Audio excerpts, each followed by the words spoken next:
What is the perfect minifigure? To many it's CMFs, but to some it's the classic. But ask anyone and most of the time you're getting a different answer. To me the perfect minifigure is a CMF with a non-reused face, packed with as much detail as we can get. But because not all characters have been made, I found myself leaning towards customs, but with there being so many different types of customs, what happens when they go too far? You see, when I've talked about customs in the past, I've been hit with a bunch of pushback depending on the figure. Like we've had these figures, which if you ask me look as good as pretty much anything that LEGO would release. But then we've had stuff like this, which let's just say is a little bit different. But I love seeing what custom companies come up with to make their minifigures more accurate, even though they try to fit themselves into that LEGO style. Like if you ask me, this custom lizard figure fixes a lot of the problems that the LEGO one has. I think this one is the correct height, and it also changes up the legs to make them look more accurate to what we see on screen. Not to mention this tail piece connecting to the neck is way better than the one that connects to the hips on the official fig, but the custom isn't without its faults. If you ask me, the figure is just better being in this olive green color than the bright green. I think LEGO nailed the face better than even the molded custom. But then compare that to the Iron Man Mark 1 we looked at a few weeks ago, and this is where I really think the custom comes out on top. The LEGO one, yes, fits LEGO's style, but it doesn't really look like the Mark 1, as the lack of custom torso piece really hinders this figure, because there's just no bulk there anymore. And this is exactly why I love the custom so much, even though it doesn't really fit into LEGO style anymore. But I've noticed that a lot of minifigures, especially non-human ones, seem to have this issue. Take this Ultron figure for example. The official LEGO one pretty much just used a regular minifig torso and just slapped a custom headpiece on it. And don't get me wrong, for Marvel at the time I appreciate the custom headpiece, but Ultron is like 8 feet tall and that guy got some wide shoulders. So this kind of a minifigure, although worked at the time, doesn't really cut it now. They did do one better with making an Ultimate Ultron figure that did come in one set as well as a Comic-Con set, and they did make that one look slightly better, giving him an additional headpiece to make his head look that much better. But that did also bring the side effect of making the shoulders look even smaller than they already were. And with Ultron scheduled to come back to the MCU in the new Vision series, it makes me think what LEGO could do if they were going to bring Ultron back as something like a CMF. Now, if I was tasked with doing this and I had unlimited budget, the first thing I'm doing is making him taller, using something like the Avatar or Woody legs. But the second thing I'm doing is making sure he has those wide shoulders by giving him some sort of molded chest piece. We've seen this on something similar like the Dark Trooper, and I think if you're going to use these types of pieces again on the head, then that shoulder piece is necessary. This is the same sort of thing I've been saying about Iron Man figures for a while, how they should have some sort of dedicated chest piece, but that's a subject for another day. For now, I want to talk about someone who also made this figure but with an unlimited budget. I really want to talk about it because it's really interesting in one way and cursed as hell in another. This Ultron figure is made by a company called Jin Customs, and they're the same company that did the Lizard figure, the Iron Man, and the Groot. And unlike the Groot figure, the silver actually matches the base of the minifig. One thing I really like about the figures from this particular company is all of them come in these really nice hard shell cases with artwork on the front and back, as well as a little card on the inside with the same artwork that tells you your number in the run of figures. And speaking of the figure, it always comes in this really nice foam insert that not only protects the figure but makes the unboxing experience feel really premium. And considering how much these things cost, it's nice to see them in packaging like this instead of arriving in a Ziploc bag. For starters, I do want to say that this figure looks amazing. And looking at it next to the original figure, you can see it's just more detailed in almost every single way. They've printed on pretty much every surface of this figure, from the arms to the inside of the legs, hell, even the feet. But I think the one thing that makes this figure shine is all of the custom molds it uses to make this figure look like Ultron. The head, instead of using some neck ring piece or a piece that goes on top in two different pieces, it uses one singular helmet mold that has gaps in it so you can see the minifig head underneath where all the printing resides. The red accents are done in this really nice red shiny paint, and these fins on the side of the head have gone from making the figure look goofy to making him look sleek. Moving down to the torso, you can see there's a custom molded chest armor piece that gives him that wide look that I really think you need when making an Ultron figure. But unlike a LEGO one that just goes over the torso, this one seems to be locked in even under the arm, so even if you're removing the arm, I don't think this is coming off. And of course, we can't not talk about those leg pieces. Now, these ones are the same height as something like the Woody piece, but you can see instead of using that part, they've opted to go with the molded solution that uses a regular minifig leg. And even though I must say the detail on this is absolutely amazing, there is nothing more cursed than a LEGO figure with knees. But you see, what's really interesting to me about this particular figure is that it ticks almost every single box I would want out of a perfect Ultron figure. It has the mask, the shoulders, the height, everything I wanted, but it's done so unlike how LEGO would do it that it falls into this really weird grey area. It's an amazing figure, I love it to bits, but but all of these little tiny details that I think LEGO would do differently, like for example, all of the panels on this figure are so well defined. All the creases in the armor have been put there purposefully because this figure is a one of a kind. Whereas I know LEGO, if they were going to make some sort of new shoulder piece, would do flat edges so they could print more details on. So there's a potential of using that piece for other figures in the future if they were going to do this. Maybe something like this with a CMF budget would give us something a bit more unique, like the Hagrid mold that we've seen in most Harry Potter sets. But to me, I do feel like a lot of these figures should have that level of treatment. And I'd be really interested to hear your opinion on how LEGO can do all of these new molds without necessarily taking away that LEGO style. Because let's be honest, a lot of people are so against custom molds, and I don't really understand why. Every single time LEGO think about making a new figure, they decide whether that figure needs something like a custom mold. Look at Star Wars. Characters like the Stormtrooper, Darth Vader, Ahsoka all get custom molded pieces to help make their minifigures look more accurate to the source material. But yet nobody complains that they're not the LEGO style. I know we've had arguments about Stormtrooper helmets over the years getting less and less LEGO style and more realistic, but the more complaints I hear about those kind of helmets are Darth Vader looking up or the Stormtrooper head not being able to turn, not necessarily the stylization of the molded piece itself.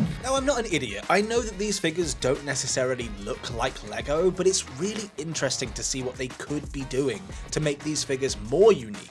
I don't think the Hagrid mold necessarily looks like a minifigure, but yet nobody's had a problem with Hagrid being an oversized fig, which at the time in 2018 was a completely brand new mold. So doing it with more figures like the Lizard and Ultron, I don't really see being a problem. It's just finding that balance. For me, making custom molds to help the figures look more like the figures they do on screen is definitely a good thing, and most of the time it kind of hinders the minifigure if they don't end up doing this. For me, I like it when a character looks like they do on screen, and if that means that a minifigure requires new molds to do it, then I think LEGO should put that extra effort in and do that. And don't get me wrong, I'm not saying that figures like this are bad. For me, this is exactly what this channel's about, finding new and cool and creative ways to look at minifigures and see what LEGO could be doing better. And this type of a company literally says on their Instagram that they don't make these types of minifigures to blend in with actual official sets. They literally specialize in making minifigures as detailed as possible, and I understand that a lot of people don't like that. And from some angles, I really like the look of this figure, and I've liked a lot of the figures that they've made in the past. And no, they don't look exactly 100% LEGO styled, but I could see them working if LEGO were to do something very similar. But for now, a figure like this is going to fall strictly into that uncanny valley of figures, and will forever sit as one of the more stranger things as part of my collection. Thanks to all the patrons that make this kind of a video possible. If you guys are considering supporting both channels, Patreon is the best way to do it. All the links to everything will be in the description below. I appreciate everyone anyway for just subscribing, and I really appreciate these guys for keeping the lights on. For now, YouTube thinks that you're going to like this video on screen, so you should click it, and I'll see you guys